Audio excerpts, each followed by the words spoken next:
बिस्मिल्लाहिर्रहमानिर्रहीम। नाज़रीन अस्सलाम वालेकुम। आप देख रहे हैं यूट्यूब चैनल और मैं फैसल। नाज़रीन पिछले कुछ दिनों से एक वाक़या रिपोर्ट हुआ है इस्लामाबाद में जो बड़ा दर्दनाक और खौफनाक है। ऐसा लगता है कि जैसे ये जुनूनी शख्स का काम है, एक पागल शख्स का काम है।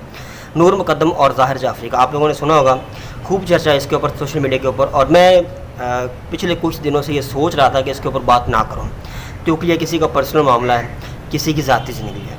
लेकिन जब बात ज़ातियात से निकल के कौमियत पे आ जाए, जब आप किसी ख़ास टारगेट को देखते हुए पूरी कौम को टारगेट करना शुरू कर दें, उसमें रियासत मदीना को तंज़ करना शुरू कर दें, उसमें गवर्नमेंट को तंज़ करना शुरू कर दें, मैं मानता हूँ किसी हद तक इसमें गवर्नमेंट की ज़िम्मेदारी है।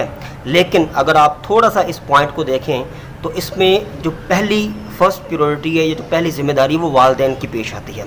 अगर वालिदैन अपना फ़र्ज़ बखूबी निभाएं तो ये इस तरह के वाक़यात होने से रुक सकते हैं और हम बच सकते हैं, ताकि हमें कल को शर्मिंदा ना होना पड़े और हमारा जो इमेज है, जो पूरे मुल्क का इमेज है, वो ख़राब ना हो, उसको हम बचा सकें।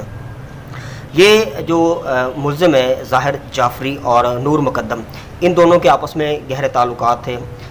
इसमें जो नूर मुकद्दम है वो सफ़ीर की बेटी है, यानी कि वो भी एक अच्छे खासे ख़ानदान से उनका ताल्लुक़ है। और जो ज़ाहिर जाफ़री है, जो मुल्ज़िम है बल्कि मुजरिम है, उसका ताल्लुक़ जो है वो बिज़नेसमैन यानी कि बहुत बड़ी फैमिली से उसका भी ताल्लुक़, यानी कि दोनों जो हैं वो अपर क्लास से ताल्लुक़ रखते हैं और बड़ी हाई फाई सोसाइटी में इनका रहन सहन है। और इसी सोसाइटी से ये लोग, और ऐसी सोसाइटी में ऐसा ही होता है कि जहाँ पे आप थोड़े से एडवांस हो जाएं, थोड़े से ऊपर चले जाएं, तो फिर आपको अपने जो घर के हालात हैं, अपनी जो फैमिली का सिस्टम है, वो बिगड़ता हुआ नज़र आता है।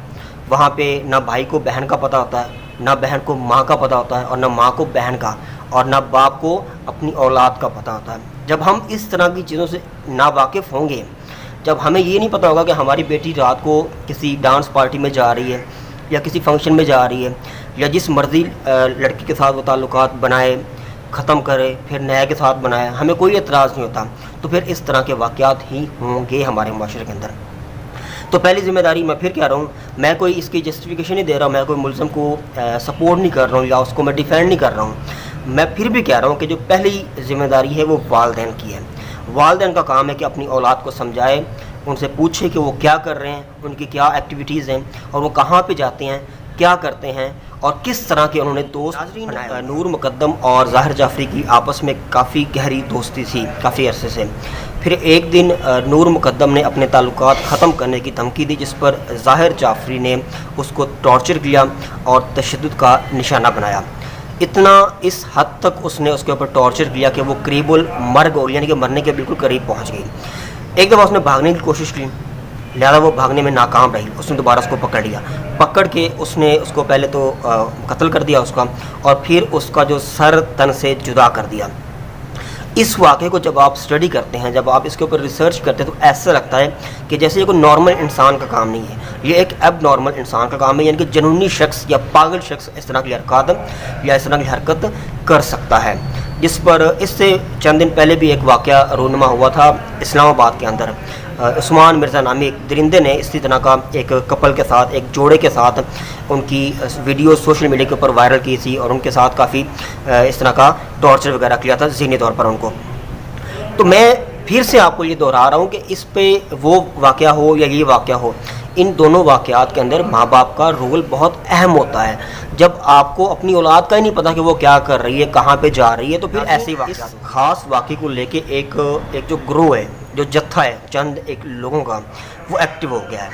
आपको पता है कि जब भी कोई ऐसा वाक़या होता है, वो जो खूनी लिबरल्स हैं, जो सुर्खियाँ हैं, वो एक्टिव हो जाते हैं, एक्टिवेट हो जाते हैं, उनकी जो बैटरियाँ ना वो चार्ज हो जाती हैं, ताकि वो उनकी बैटरियाँ चार्ज होती हैं सिर्फ पाकिस्तान के ख़िलाफ़। हमारे मुल्क के ख़िलाफ़ उन्होंने बोलना होता है, जिस तरह का मर्ज़ी कोई कर ले। उनका बस एक ही एजेंडा है कि इस मुल्क को आपने टारगेट करना है, इस मुल्क के लोगों को आपने नुकसान पहुंचाना है।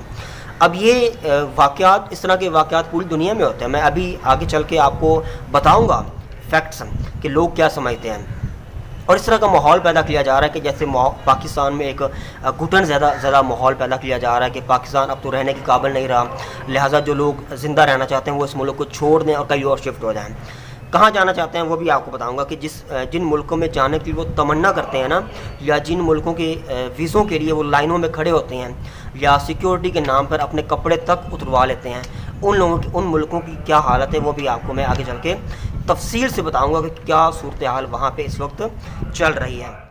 ये जो चंद लोग हैं, ये जो अपनी ज़ाती मुफाद की खातिर इस मुल्क को टारगेट करते हैं, मैं मुझे कोई ज़रूरत नहीं इस मामले के ऊपर बात करने की, लेकिन जब मैं इस तरह की ट्वीट्स देखता हूँ, जब मैं इस तरह के लोगों को देखता हूँ कि लोग किस हद तक जाके अपना लेवल है उसको गिरा देते हैं, चंद लोगों की खातिर अपना जो ईमान है उसको दाव पे लगाते हैं, तो फिर मुझे तकलीफ़ होती है। फिर मैं सोचता हूँ कि मुझे इसके ऊपर बात करनी चाहिए, और आप मुझे बात करें, मेरी ज़ाती ज़िंदगी को टारगेट करें, मुझे कोई अफसोस नहीं होगा, मुझे कोई दुख नहीं होगा। लेकिन जब आप मेरे मुल्क के बारे में बात करेंगे तो मैं आपके ख़िलाफ़ बात करूँगा।